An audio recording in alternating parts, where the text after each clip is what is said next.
70-80 साल से लगी मूर्तियां चल रही हैं। नेहरू की बात करते हैं, नेहरू की लगाई हुई मूर्ति प्रतापगढ़ में आज भी चल रही है।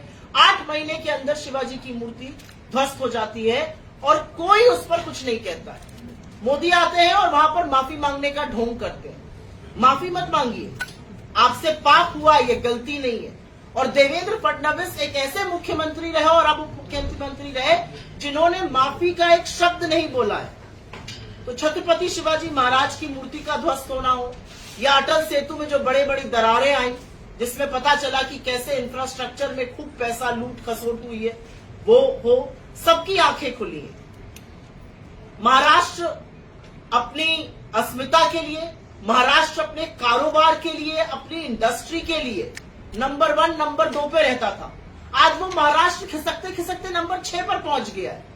और ऐसा क्यों हुआ है? क्योंकि महाराष्ट्र में महायुति की सरकार की नाक के नीचे से बड़े बड़े प्रोजेक्ट गुजरात डाका डाल के ले जाए गए। और मैं बड़ी जिम्मेदारी से डाका शब्द का प्रयोग कर रही हूं, चुरा कर नहीं लिए जाए गए, डाका डाला गया। ये प्रोजेक्ट महाराष्ट्र आए थे, इसमें टाटा एयरबस था, इसमें वेदांता फॉक्सकॉन था, इसमें बल्क ड्रग पार्क था, इसमें मेडिकल डिवाइस का पार्क था और इससे करीब करीब 10 लाख युवाओं को रोजगार मिलता। इस बात का कौन जवाब दे है? जब चुनाव आया तो महाराष्ट्र का युवा पूछ रहा है कि जो नौकरियां हमारे लिए बननी थी, हमें कोई आपत्ति, कोई बैर नहीं है गुजरात से, लेकिन जो कारोबार, जो धंधा, जो इंडस्ट्री महाराष्ट्र के लिए आई थी, वो आपके रहते हुए गुजरात क्यों चली गई? और कौन उसका जवाबदेह है, कौन उसका उत्तर देगा कि 9 लाख 10 लाख नौकरियां जो हमारे लिए बनती वो अब गुजरात चली गई है? कौन इस बात का जवाब देगा कि महाराष्ट्र जो छत्रपति शिवाजी महाराज की भूमि है, राजर्षि साहू जी की भूमि है, फूले जी की भूमि है, अंबेडकर जी की भूमि है, उस महाराष्ट्र में सावित्रीबाई फूले और जीजाबाई के नाम से जो महाराष्ट्र जाना जाता है, वहां पर बदलापुर में छोटी छोटी बच्चियों का यौन शोषण होता है और बीजेपी आरोपी को बचाने पे लग जाती है। कौन नासिक में, कौन पुणे में जो लड़कियों के साथ हुआ उसका जवाब देगा? महाराष्ट्र से महिला क्रांति की शुरुआत हुई थी इस देश में, चाहे वो महिला शिक्षा की बात हो या महिला क्रांति की बात हो। महाराष्ट्र में जय भवानी जय शिवाजी कहा जाता है, वहां पर लड़कियों के साथ ये हुआ और पूरी महायुति की सरकार आरोपियों को बचाने में, स्कूल के प्रबंधन को बचाने में जुटी रही। ऐसा क्यों हुआ इस महाराष्ट्र में? महाराष्ट्र आज देश में नंबर 2 है महिला अपराध के खिलाफ। इसका जवाब कौन देगा? महिलाएं आपके नाक के नीचे असुरक्षित क्यों हुई? चुनाव के मुहाने पर जब देश आया है तो कुछ सवाल और पूछे जाएंगे और उसमें से एक सवाल गौतम अडानी को लेकर पूछा जाएगा। ये हम तो नहीं कह रहे। कल अजीत दादा पवार ने बोला, जब 2019 में अमित शाह बैठकर चुनी हुई सरकार गिरा रहे थे तो उस मीटिंग में गौतम अडानी थे। ये वही गौतम अडानी सरकार गिराने की मीटिंग में थे जिनको लाखों करोड़ों की जमीन कौड़ियों के दाम पर मुंबई में दी जा रही है।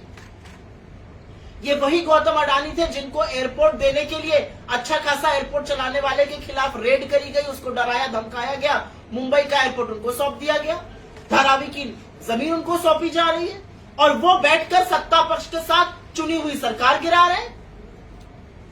तो जब हम गौतम अडानी और नरेंद्र मोदी के रिश्तों पर सवाल उठाते हैं तो सवाल उठने जरूरी है, क्योंकि महाराष्ट्र की अस्मिता, महाराष्ट्र की जमीन, महाराष्ट्र की संसाधनों को एक आदमी को सौंपा जा रहा है।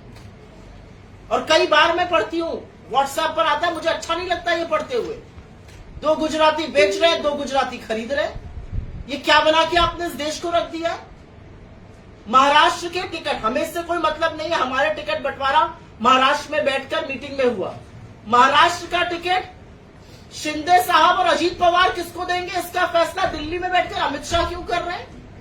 और फिर जब पता चला कि महाराष्ट्र की जनता इससे चिढ़ गई है, महाराष्ट्र की जनता को पसंद नहीं आया, उनकी अस्मिता के साथ ये खिलवाड़ था, दिल्ली दरबार के सामने महाराष्ट्र आज तक नहीं झुका है, तो अमित शाह की फोटो जो थी वो चुपचाप पोस्टर से हटा दी गई। महाराष्ट्र को इतना नासमझ मत समझिए, महाराष्ट्र सब समझता है। बिना किसान की बात किए कोई बात पूरी नहीं होगी महाराष्ट्र में। आपको याद है 2013 में देवेंद्र फडणवीस जी ने एक यात्रा करी थी और उस यात्रा में उन्होंने सोयाबीन की एमएसपी की 7,000 रुपए की मांग करी थी। आज 11 साल बाद वो सत्ता में है और सोयाबीन 3600 में बिक रहा है और किसान कह रहा है हम क्या करें इस क्रॉप का। आपने सोयाबीन के किसानों को मारा, आपने प्याज के किसानों की त्रासदी कर दी, उनको समझ में नहीं आ रहा है हम क्या करें। आपने निर्यात पर इतना शुल्क लगा दिया कि बाहर के बाजारों में हमारा प्याज नहीं बिक सकता है। आपने गलत टाइम पर निर्यात प्रतिबंध लगा दिया। कल हम लोग नवी मुंबई में थे, 500 से ऊपर लहसुन बिक रहा है। हमारी वित्त मंत्री तो हाथ खोल के खड़े कर देंगी और कह देंगी मैं तो लहसुन प्याज नहीं खाती, लेकिन महाराष्ट्र तो लहसुन प्याज खाता है भाई। हम तो लहसुन की चटनी भी खाते और बड़ी बढ़िया लगती है हमें खाते हुए। तो इसका जवाब कौन देगा? आपने महाराष्ट्र को इस कगार पर लाकर खड़ा कर दिया कि महाराष्ट्र आज की तारीख में वो प्रदेश बन चुका है जहां पर 7 किसान रोज आत्महत्या कर रहे हैं। रोज 7 किसान हमारे अन्नदाता मजबूर होकर आत्महत्या कर रहे हैं। 16 लाख करोड़ आपने अमीरों के माफ किए, लेकिन महाराष्ट्र में कर्जा माफी आपने क्यों नहीं की? महाराष्ट्र की कर्जा माफी पर आप क्यों चुप हो जाते हैं? महाराष्ट्र में आपने इंश्योरेंस स्कीम लगाई, जब विपदा पड़ी किसानों पर, किसानों को पैसा नहीं मिला, प्राइवेट इंश्योरेंस कंपनियों को 8,000 करोड़ का फायदा हुआ। तो आप किसके लिए सरकार चला रहे हैं? न किसान के लिए, न युवा के लिए, न महिला के लिए, न कारोबारी के लिए। तो सरकार चल किसके लिए रही है महाराष्ट्र में? ये हम दो और हमारे दो की सरकार नहीं चल सकती है और महाराष्ट्र इसको जरूर नकारेगा। मैं महिला हूं और एक महिला होने के नाते इस मंच से एक बात जरूर कहना चाहती हूं। महिलाओं की असुरक्षा एक मामला है और महिला अस्मिता दूसरा मामला है। इसी कोल्हापुर में बीजेपी के धनंजय महाडिक ने जो मंच से कहा और जो शब्दों का उन्होंने प्रयोग किया कि अगर लाडकी बहना की कुछ लाभार्थी एमवीए की रैली में जाती है तो उनका वीडियो बनाकर मुझे भेजो, मैं उनका इलाज करूंगा। मैं उनको इस मंच से कहना चाहती हूं कि छत्रपति शिवाजी महाराज की भूमि है, ये जीजाबाई की भूमि है, ये सावित्रीबाई फूले की भूमि है और ये महिला अस्मिता के साथ खिलवाड़ बिल्कुल बर्दाश्त नहीं करेगा। बनाने हैं वीडियो, हिम्मत है तो बनवाइए हमारे वीडियो और फिर देखते हैं आप क्या कर सकते हैं। महाराष्ट्र की महिलाओं को, यहां की बहनों को, यहां की माताओं को धमकाने का जो दुस्साहस धनंजय महाडिक ने किया है, उसका जवाब पूरा का पूरा कोल्हापुर और पूरा का पूरा महाराष्ट्र जरूर देगा। लेकिन उन्होंने फिर से जो असलियत है भाजपा की, जो असलियत है भाजपा के घटक दलों की, महिलाओं के खिलाफ जो उनका दोयम दर्जे का एक नजरिया है, एक सोच है, उसको उजागर कर दिया है। और मैं एक बात जरूर कहना चाहती हूं, जब महाराष्ट्र में चुनाव आया तो आपने महाविकास आघाड़ी को बड़े रूप से जिताया। बीजेपी की करीब, उनके घटक दल की करीब 25 सीटें वो हारे, 28 सीटें हमारे घटक दल ने जीती। कांग्रेस सबसे बड़ी पार्टी के रूप में उभरी और ये इसलिए हुआ क्योंकि महाराष्ट्र की जनता सजग है और सबसे ज्यादा सजग वो इस देश के संविधान को लेकर है। इस देश के संविधान पर जब जब खतरा आएगा, मुझे और हमारी पार्टी को पूरा विश्वास है कि महाराष्ट्र जो संविधान निर्माता बाबा साहब अंबेडकर की भूमि है, कर्म भूमि है, जन्मभूमि है, वो उठ खड़ा होगा। महाराष्ट्र बर्दाश्त नहीं करेगा अगर महाराष्ट्र में आरक्षण को खत्म करने की साजिश रची जाएगी, अगर महाराष्ट्र में मोदी जी आकर पिछड़ों के बारे में झूठ बोलेंगे कांग्रेस को लेकर। और आप जब सवाल पूछेगा मैं इसका जवाब जरूर दूंगी। महाराष्ट्र एक ऐसा प्रदेश है और मुझे फक्र है इस बात का, महाराष्ट्र एक ऐसा प्रदेश है जो हर बार संविधान को लेकर उठ खड़ा होता है और यह आपने लोकसभा में करके दिखाया है, विधानसभा में भी यह जरूर होगा। लेकिन उनकी बात करने के अलावा मैं एक अंतिम बात कह के अपनी बात करूंगी। 3 साल हो गए, 3 से 4 साल हो गए, लोकल बॉडी इलेक्शन नहीं हो रहे। क्यों नहीं हो रहे लोकल बॉडी इलेक्शन? क्यों नहीं म्युनिसिपल के इलेक्शन हो रहे? क्योंकि भाजपा और उनके घटक दल हार जाएंगे। कौन ये सिविक एमिनिटीज का जिम्मेदार है? कौन सड़कों का, कौन कचरे का, कौन जिम्मेदार है कोल्हापुर या अन्य जगहों पर? और इसके बारे में चर्चा क्यों नहीं होती है? ये सवाल अपने आप में बनता है। मैं 1-2 बातें जरूर अपने घटक दलों के बारे में, महाविकास आघाड़ी के बारे में करूंगी, क्योंकि हम क्या लेकर जा रहे हैं इस चुनाव में वो जरूरी है। और हमारा एक खाका है, बीजेपी कितना भी झूठ बोल ले, कर्नाटका और तेलंगाना की सरकारों ने काम करके दिखाया है। हमारा प्रूवन ट्रैक रिकॉर्ड है, हमारे लाभार्थी हैं। और जब हमारी योजनाओं के बारे में भाजपा ने और उनके घटक दलों ने झूठ फैलाया तो हमने अपने दोनों मुख्यमंत्री और कर्नाटक के उप मुख्यमंत्री को मुंबई में लाकर ऐसे ही बिठा दिया और आपके जैसे निर्भीक पत्रकारों ने उनसे सैकड़ों सवाल पूछे और दूध का दूध और पानी का पानी हो गया, उनके झूठ का पर्दाफाश हो गया। कर्नाटका में गृह लक्ष्मी योजना, गृह ज्योति योजना, शक्ति योजना, तेलंगाना में रायतू भरोसा जिससे किसानों का कर्जा माफ हुआ, महालक्ष्मी योजना, हिमाचल में ओपीएस, स्टार्टअप फंड, महिलाओं के खाते में पैसा जाना। हमारा एक ट्रैक रिकॉर्ड है, क्योंकि कांग्रेस वादा करती है और निभाती है, हम जुमले नहीं फेंकते। और इसीलिए हमने वादा किया है महाराष्ट्र से हमारी सरकार बनेगी और हम महिलाओं के खाते में 3,000 रुपए महीना डालेंगे, क्योंकि महाराष्ट्र की महिलाएं इसकी हकदार है, ये उनका पैसा है। और अभी आपको 2 मिनट में बताऊंगी ये पैसा आएगा कहां से। हम महाराष्ट्र के बेरोजगार युवाओं को उनको नौकरी न मिलने तक बेरोजगारी भत्ता देंगे 4,000 रुपए प्रति महीना। हमने राजस्थान में 25 लाख रुपए की चिरंजीवी योजना चलाई थी। किसी भी घर में अगर कोई भी बीमारी आ जाती है, कोई हैवी देवी आ जाती है, घर बिकने की कगार पे आ जाता है। और हमने मन बनाया है कि हम पूरी तरह से महाराष्ट्र में वही योजना लागू करेंगे, 25 लाख की एक हेल्थ बीमा मुफ्त योजना, जिससे लोगों को स्वास्थ्य सुरक्षा मिल सके। हम किसानों का 3 लाख रुपए तक का कर्जा माफ करेंगे।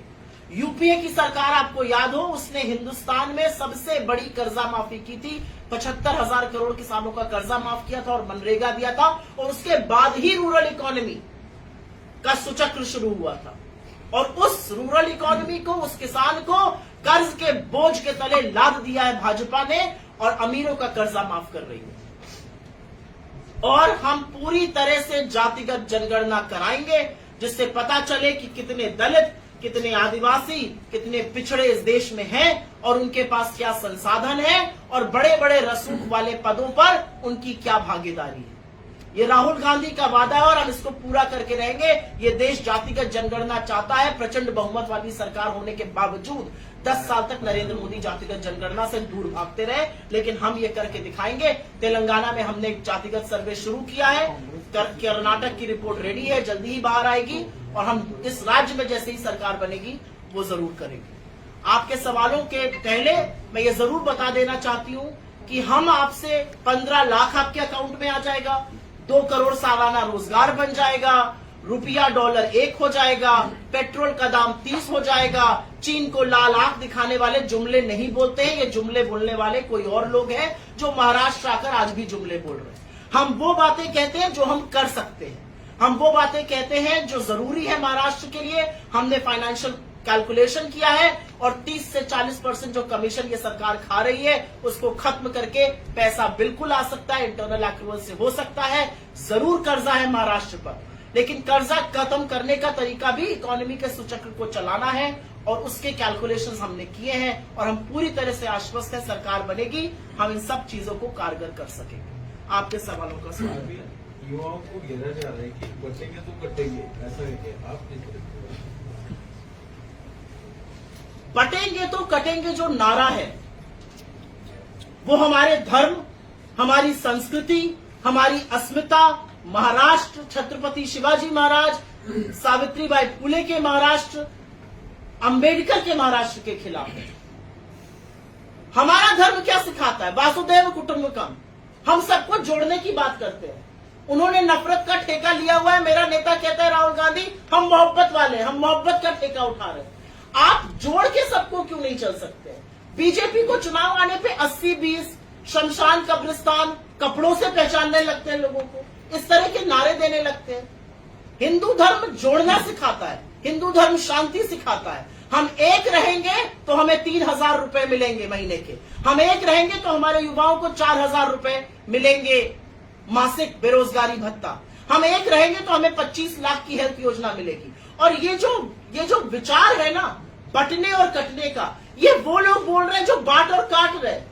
आप ही दंगा फैलाते हैं। आपने कोल्हापुर जैसी जगह में भी दंगा फैलाने का दुस्साहस और दुष्कर्म करने की कोशिश की है, और ये कोल्हापुर जानता है। और मैं इस पे ज्यादा कुछ कहूं, उससे ज्यादा तो अजीत पवार बोल रहे हैं। अजीत पवार ने क्या बोला है? ये नारा महाराष्ट्र में नहीं चलेगा, महाराष्ट्र सौहार्द का प्रदेश है, बाहर वाले अपने प्रदेश में चला ले। मैं उत्तर प्रदेश से आती हूँ, ये नारे उत्तर प्रदेश में भी नहीं चल रहे। यही नारे लेकर शुरू हुई थी भाजपा की कैंपेन लोकसभा की, आपको याद हो क्या था नारा? 400 पार। यही नारे बोल बोल कर 240 पर लाकर इस देश की जनता ने पटक दिया और आज नरेंद्र मोदी एक अल्पमत की कोalition गवर्नमेंट चला रहे हैं, बैसाखियों के सहारे है। तो मेरा अपना मानना है कि महाराष्ट्र, कल मैंने एक बच्चे को देखा, उसने खड़े होकर टीवी चैनल पर भाजपा के प्रवक्ता से कहा, ये सवाल आपके लिए है, आप बटेंगे कटेंगे की बात करते हैं, हम कहते हैं बढ़ेंगे बढ़ेंगे। महाराष्ट्र ये नारा देना चाहता है। महाराष्ट्र अपने ओर से बोल रहा है, हमें बोलने की जरूरत ही नहीं है। वो कह रहा है पढ़ेंगे तो बढ़ेंगे, एकजुट रहेंगे तो शांत रहेंगे, और हम ऐसा महाराष्ट्र चाहते हैं। महिलाओं को जो पैसे देने की बात है, ये कर्नाटक से स्टार्ट हुआ था, लेकिन यहाँ के महाराष्ट्र के नेता ये सब बात पहुंचाने में थोड़ा सा उनको दिक्कत आया क्या? वो पहुंचाने में सक्सेस नहीं हो गया, क्या लगता है आपको? नहीं, मैं बिल्कुल इस बात से सहमत नहीं हूँ। हमने जो 5 गारंटी लॉन्च करी है मुंबई में महाविकास आघाड़ी ने, वो जन जन तक पहुंच रही है और लोग ट्रैक रिकॉर्ड देखते हैं। लोग ये देखते हैं कि कौन वोट के लिए कर रहा है और किसका ट्रैक रिकॉर्ड रहा है। चुनाव सिर पे आया, चुनाव की डेट टाली गई, महाराष्ट्र में हरियाणा और जम्मू कश्मीर के साथ चुनाव नहीं कराया गया क्योंकि एक योजना लॉन्च करनी थी। कोई बात नहीं, आपने योजना लॉन्च कर दी, हम उस योजना को बेहतर करेंगे और हम महिलाओं को उसमें इंक्लूड करेंगे। मैं तमाम ऐसे वाक्य, तमाम ऐसी महिलाओं की बातें सुनती हूँ महाराष्ट्र जो कहती है हम इसका हिस्सा ही नहीं है। मेरा एक गरीब ड्राइवर था मुंबई में, उसने मुझसे कहा मेरी पत्नी को मैंने इसमें एनरोल कराया और उसको मिला नहीं। ऐसे तमाम लोग मुझे मिलते हैं। तो हम जिस योजना की बात कर रहे हैं 3000 रुपए प्रति माह की, वो जन जन तक जा रही है। हम उसको और पहले तरीके से नीचे तक पहुंचाएंगे। हमारा एक ट्रैक रिकॉर्ड है। अगर बंटी भाऊ यहाँ पे कुछ बात कहते हैं तो उनका एक ट्रैक रिकॉर्ड है, वैसे ही कांग्रेस का एक ट्रैक रिकॉर्ड है। हम कर्नाटका, तेलंगाना और हिमाचल में ये करके दिखा रहे हैं और भाजपा ने हमारे खिलाफ झूठ फैलाने की कोशिश करी थी, जिसका पर्दाफाश और मुंहतोड़ जवाब हमारे मुख्यमंत्रियों ने मुंबई में एक साथ आकर दे दिया। महाराष्ट्र में आपकी सरकार की तब क्यों नहीं लगाई है? क्योंकि हमें ऐसा लगता है कि तब इकोनॉमी का इतना बंटाधार नहीं हुआ था। हमें ऐसा लगता है कि तब महंगाई इतनी नहीं थी। आज 500 रुपए किलो से ज्यादा लहसुन है।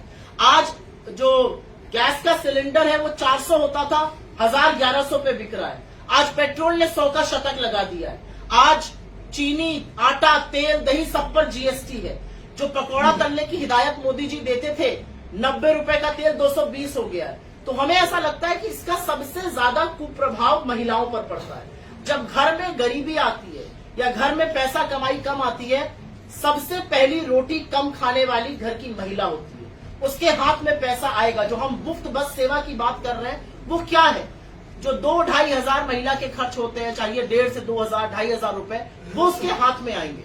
उससे वो अपना और अपने परिवार का भला करेगी। जो 3,000 रुपए महीने की हम बात कर रहे हैं, उससे महिलाओं का भला होगा। मुझे ऐसा लगता है जब जागो तभी सवेरा।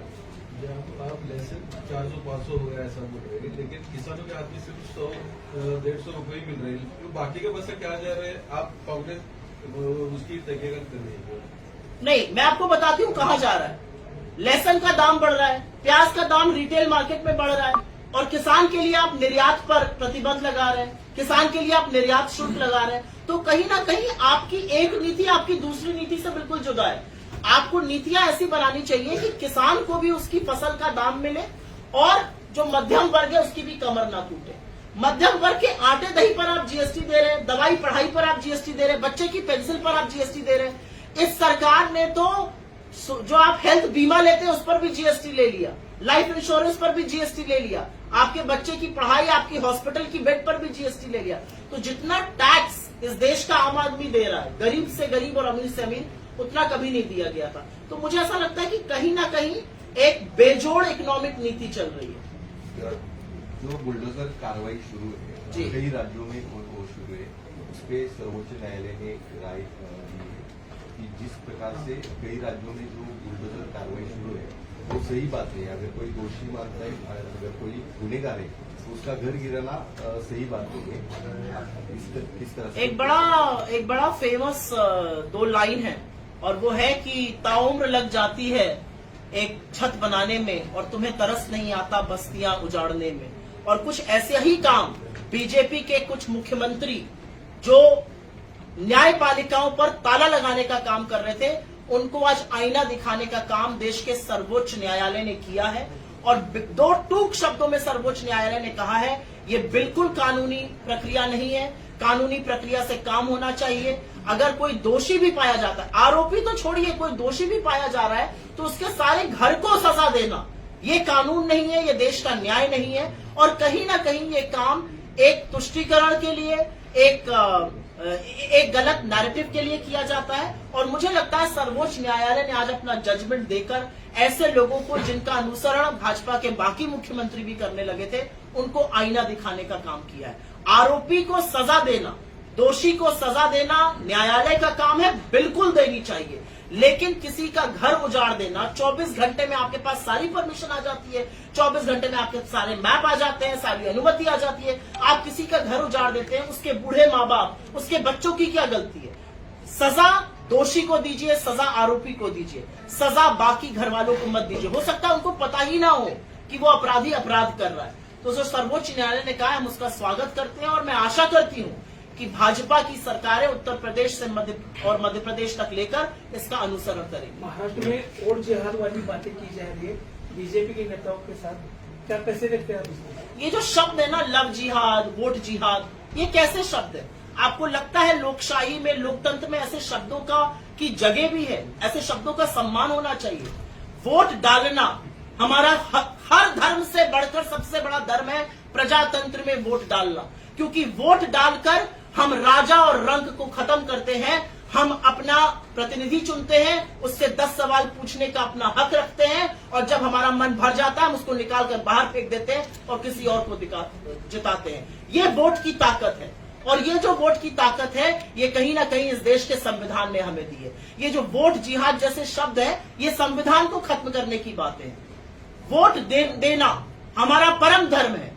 वोट देने से आप इस देश के सत्ता के, आप इस देश की लोकशाही के भागीदार बनते हैं। और वोट देना परम धर्म है। अगर कोई उसके बारे में कुछ भी कहता है, हमें कोई फर्क नहीं पड़ता है। ये वही तुष्टीकरण की राजनीति है जो बटेंगे कटेंगे की बात करते हैं, लेकिन आपके बच्चों के भविष्य की बात नहीं करेंगे। इन बातों से महाराष्ट्र की जनता का क्या लेना देना? मैडम, अमित शाह यहाँ आकर कह रहे कि जब तक हमारी सरकार होगी तब तक हम मुस्लिम को आरक्षण नहीं देंगे। आपकी क्या राय? अमित शाह बेचारे का तो थोड़ा बुरा हाल हो गया है। वो आ रहे थे महाराष्ट्र बहुत बार, बड़ी बड़ी बातें, बड़बोली बातें कर रहे थे, फिर मैंने देखा उनकी फोटो ही गायब हो गई अखबार से। आप जैसे प्रबुद्ध पत्रकारों ने अमित शाह जी से ऐसे सवाल पूछे होंगे कि महाराष्ट्र की जनता को समझ में आ गया, ये आदमी हमारी अस्मिता के साथ खिलवाड़ कर रहा है, इसने हमारी चुनी हुई सरकार गिराई थी, ये दिल्ली दरबार लगाकर बैठा है, हमारे नेता इनके यहाँ जाके नतमस्तक हो रहे हैं। तो लोगों को समझ में आ गया कि अमित शाह का जब जब चेहरा दिखेगा टीवी पर, हजार हजार वोट गिरेंगे। तो अमित शाह जी का चेहरा ही धीमे से हटा दिया गया है। आप आने वाले दिनों में देखिएगा अमित शाह के दौरे कम होते जाएंगे। पहली चीज, अमित शाह जी भी वही भाषा बोलते हैं जो भाजपा की भाषा है। अमित शाह जी से मैं इस मंच से चैलेंज करके कहती हूँ, मैं तो बहुत अदनी सी कार्यकर्ता हूँ कांग्रेस की, बहुत छोटी सी, मेरे भाई से आकर एक बहस कर लें, नौकरी पर, रोजगार पर, महंगाई पर, कारोबार पर, मुंबई पर, महाराष्ट्र पर, अस्मिता पर, कोल्हापुर पर, छत्रपति शिवाजी महाराज पर एक बहस 5 मिनट की कर ले, गला सूख जाएगा अमित शाह जी का, लेकिन बहस नहीं कर पाएंगे क्योंकि मुद्दों पर वो बात नहीं करते। म्हणजे सर, पश्चिम महाराष्ट्र आणि कोल्हापुरात काँग्रेसचा आणि महाविकास आघाडीचा परफॉर्मन्स कसा असतो आपण बघायला लागला, प्रत्येक जागा तुष्टीची। मागच्या वेळी आपण 17 जागा लढलो होतो पश्चिम महाराष्ट्रामध्ये आणि आपल्या 12 जागा काँग्रेसच्या त्या ठिकाणी आल्या होत्या। आता जवळजवळ 20 जागा आम्ही काँग्रेसच्या लढतोय आणि आमचा त्याच्यापेक्षा 2-3 जागा वाढतील अशी आम्हाला खात्री आहे। आणि एकूणच राष्ट्रवादी असेल किंवा शिवसेना असेल, 58 जागा पश्चिम महाराष्ट्रामध्ये, आणि निश्चितपणे त्यामध्ये मॅक्झिमम स्ट्राइक रेट हा तिन्ही पक्षाचा असतो। मतलब जो महाराष्ट्र में बहुत सारे आपने इशू बोले, लेकिन विपक्ष कहाँ है? कुछ नेता छोड़ के कुछ आता नहीं, ईडी सीबीआई का कुछ डर है, कुछ पीछे लगेगा। राहुल गांधी ने कुछ बात की तो उनके खिलाफ पूरे देश में कहीं ना कहीं अपराध रजिस्टर हो गया। लेकिन ऐसा एज ए अपोजिशन कुछ आवाज नहीं उठाते लोग। जो डरते थे वो भाजपा में शामिल हो गए, जो डरते थे, जिनको कारोबार बचाना था, जिनका भाजपा के नाम से गला सूखने लगता था, जो ईडी को देख के घर के पीछे के दरवाजे से भाग जाते थे, वो भाजपा में शामिल हो गए। जो शेर है वो मेरे बगल में बैठे हैं महाराष्ट्र में। ये महाराष्ट्र है, और ये कांग्रेस है। महाराष्ट्र में कांग्रेस का डीएनए है, ये कहने में मुझे कोई डर नहीं है और मुझे कहने में फक्र है कि मैं उस नेता की अनुयायी हूं, मैं उस नेता की पार्टी में हूं जो कहता है मैं कोई भी कीमत चुकाऊंगा लेकिन इस देश के संविधान, इस देश के लोकतंत्र के साथ खिलवाड़ नहीं होने दूंगा। जिस व्यक्ति की आपने सदस्यता ले ली, जिसके 20 साल को घर ले लिया, वो आंख में आंख डाल के आपसे जब अडानी पे सवाल पूछता है तो नरेंद्र मोदी का गला सूखने लगता है और सदन में पानी पीने लगते हैं। ऐसा कर दिया कि हम जब सदन में बोलने के लिए खड़े होते हैं तो हमें ओम बिरला दिखाई देते हैं, आवाज राहुल गांधी की आ रही है। तो ऐसे डरपोकों के सामने ना हमने घुटने कभी टेके हैं ना टेकेंगे। हम वो लोग हैं जिनकी शहादत इस देश की मिट्टी में शामिल है। हमने इस देश की आजादी के लिए बलिदान दिया है। हम नहीं डरते हैं, डरते आरएसएस वाले और उनके लोग हैं। और जो ईडी वगैरह से डरते थे वो सब डरपोक जा चुके हैं। बहुत धन्यवाद। लास्ट क्वेश्चन है कि राहुल गांधी और प्रियंका गांधी अगर महाराष्ट्र के कैंपेन में पार्ट लिए तो बहुत अच्छा फर्क पड़ेगा ऐसा दिखता है, लेकिन उन्होंने अभी ये महाराष्ट्र के इलेक्शन सीरियस लिए कि नहीं? वायनाड में आज ये वोटिंग है तो फ्यूचर में कहीं है क्या बात? बिल्कुल आएंगी, उनकी पहला उनका इलेक्शन है ये और वो वायनाड में आज बूथ से बूथ जा रही हैं। हम इस मंच से और कांग्रेस पार्टी की तरफ से उनको अग्रिम शुभकामनाएं देते हैं, वो रिकॉर्ड मतों से विजयी होकर आए। बिल्कुल उनका कार्यक्रम महाराष्ट्र में लगेगा। राहुल जी लगातार महाराष्ट्र में कार्यक्रम कर रहे हैं। कल भी अभी कोल्हापुर और उनकी गोंदिया और कल चिल्की में रैली थी। चिल्की वो नहीं पहुंच पाए क्योंकि उनके प्लेन में कुछ टेक्निकल स्नैग आ गया था। गोंदिया में कल उन्होंने रैली करी, बाकी जगहों पर भी करेंगे। आने वाले दिनों में आपको हमारा शीर्ष नेतृत्व, हमारे प्रेसिडेंट राहुल जी, प्रियंका जी, बाकी बहुत सारे नेता महाराष्ट्र में दिखाई देंगे। राहुल गांधी कोल्हापुर में कर रहेंगे? आके गए। हाँ, तो आएंगे। प्रियंका गांधी आ रही है। प्रियंका गांधी 16 तारीख को है। जब प्रोग्राम फाइनल हो जाएगा तो आपके साथ शेयर करेंगे। म्हणजे कोल्हापुरातलं कशा पद्धतीने 75 रैलियां होंगी इस राज्य में। खरगे साहब की, राहुल जी की, प्रियंका जी की, सचिन पायलट जी, कन्हैया कुमार जी, सब पूरे आ रहे हैं। अभी सुप्रिया जी यहाँ पे आए। ऐसे 75 रैलियां ऐसी महाराष्ट्र में अगले 6 महीने में। देखिए, महाराष्ट्र की अग्रिम हार नरेंद्र मोदी भांप चुके हैं। पहली बार 11 साल में चुनाव के बीच देश छोड़ के 16 तारीख को जा रहे हैं क्योंकि हार का ठीकरा अपने सर पर नहीं फोड़ना चाहते हैं। साइन देखिए क्या क्या दिख रहे हैं। तो महाराष्ट्र की जनता ने मन बना लिया है। हार के लिए जेपी नड्डा है। जब तो टीवी पर उनका चेहरा आ जाएगा तो आप समझ जाएंगे तो आज जीतने और हारने वाले हैं। बहुत धन्यवाद आप लोगों को। कोल्हापुरात कशा पद्धतीने चित्र आता 10 मतदारसंघातून फिरल्या सगळीकडे कागदमध्ये देखील विशेष करून आता कशा पद्धतीचं वापर चांगलं वातावरण मी म्हटलं तसं हे महायुतीचं भ्रष्ट सरकार लोकांना घालवायचं। कोल्हापूरमध्ये चंदगड पासून शिरोळपर्यंत 4,500 कोटी रुपये कुठे आहेत माणसं ओळखत आहेत दुर्बीण घेऊन, त्यांना अजून सापडलेली नाही आहेत। त्यामुळे खोटं आश्वासन देणाऱ्या या भ्रष्ट सरकारला घरी बसवायचं ही भूमिका कोल्हापुरातल्या लोकांची। उत्तरमधील निवडणूक सगळ्यात दुष्काळाचा गाठलो सर्वसामान्य चेहऱ्यावरती काँग्रेस एकमत झाल्या आता तुमच्या काय नाही, कोल्हापूर उत्तरमध्ये एक सर्वसामान्य राजू लाटकरांसारखा चेहरा आपल्याला मिळाला। प्रेशर कुकर त्यांचं चिन्ह आहे आणि एकदा कोल्हापूरकरांनी ठरवलेलं आहे। कारखाने साहेब ज्यावेळी निवडून आले त्यानंतर एक नवी पहिल्यांदा संधी मिळते की एक सामान्य माणूस आमदार करायची संधी कोल्हापूरकरांना मिळते आणि मला विश्वास आहे की कोल्हापूरकर निश्चितपणे त्या संधीचा फायदा घेतील आणि सामान्याला आमदार करतील। नाही, जी देवेंद्र फडणवीस यांच्याकडून देखील एक व्हिडिओ ट्विट केला गेलाय कोल्हापूर विमानतळावर बॅग मी ज्यावेळी खरोखर तपासणी आणि एक नाटकी तपासणी उद्धव ठाकरे साहेबांची बॅग तपासल्यावर मी एक ट्विट केलाय। त्या ट्विटमध्ये म्हणलेलं आहे की कायदा आपण करतात। आता कदाचित विरोधी पक्षांची सत्ताधाऱ्यांची बॅग तपासलेला व्हिडिओ येण्याची शक्यता नाकारते आणि तसंच झालं। म्हणजे ते काउंटर करण्यासाठी तपासली गेलेली बॅग आहे आणि सगळ्यांनी बघितलं। मागच्या वेळी सुद्धा बॅगा घेतलेले फोटो लोकसभेमध्ये आपण बघितलेले आणि म्हणून मला वाटते अशा पद्धतीनं यंत्रणेचा गैरवापर देशभर चाललाय तो महाराष्ट्रात देखील दुर्दैवानं होतो। यावेळी पहिल्यांदा कल उद्धव ठाकरे जी ने उससे पूछा था लेकिन अफसर से आपने इससे पहले किया होगा 4 महीने में पहला बैग आपका मैं करने जा रहा हूँ। और मैं आपको याद दिला दूं नरेंद्र मोदी जी का बैग एक अफसर ने उड़ीसा में जांच लिया था, उसके खिलाफ जांच बिठा दी गई। सस्पेंड कर दिया उसको। राजकारणाहून घराण्यातून मूर्ती निघित करताना पाहायला मिळाली एक वाडी परिवार आणि सतीश पाटील. मात्र यावेळीची निवडणूक तशी होताना पाहायला मिळाली. देशपातळीवरच्या पक्षीय पातळीवरती ही सगळी निवडणूक दिसते. तो विशेष करून दक्षिण ही विधानसभा कोल्हापूरची निवडणूक अविश्वासाच्या विरुद्ध विश्वासाची निवडणूक आहे. आम्ही विश्वासाचं सरकार देणार आहोत आणि हे अविश्वासाचं सरकार घालवणार आहोत. जिल्ह्यात सर्वच मतदारसंघात आपले प्रचार दौरे होतात. कागदमध्ये सभांचं नियोजन आहे का? ते चालू आहे ना. गडिंग्लजला मध्ये जाऊन आलो मी ऑलरेडी.